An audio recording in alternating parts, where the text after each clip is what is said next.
વિસાવદરની પેટા ચૂંટણીમાં ડિગ્રી ચોર ફાકા ફૌજદાર કેજરીવાલ સામે 75 ડિગ્રી નમવાવાળા ગોપાલ 4 રાઉન્ડ કાઉન્ટિંગમાં પાછળ હતા. બાંકીપુર પેટા ચૂંટણીમાં પ્રશાંત કિશોર 32 રાઉન્ડની કાઉન્ટિંગમાં ફક્ત 1 રાઉન્ડ પાછળ હતા. 31 રાઉન્ડમાં પ્રશાંત કિશોર આગળ હતા.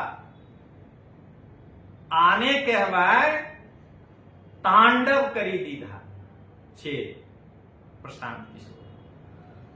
ચાલો મિત્રો, હવે ગુજરાતની જનતા ઉપર છે કે ગોપાલ જે ગલત તરીકાથી તર્ક વગર વિસાવદરની પેટા ચૂંટણી અને બાંકીપુરની પેટા ચૂંટણીની સરખામણી કર્યા છે, તો હવે ગુજરાતની જનતાની ફરજ છે કે જ્યાં તમે ગોપાલને દેખશો, પાસ જઈને તમે ગોપાલને કહેજો કે ભાઈ તું તો મને ડિગ્રી ચોર લાગે છે, કેમ કે તું તર્ક વગર વાત કરે છે.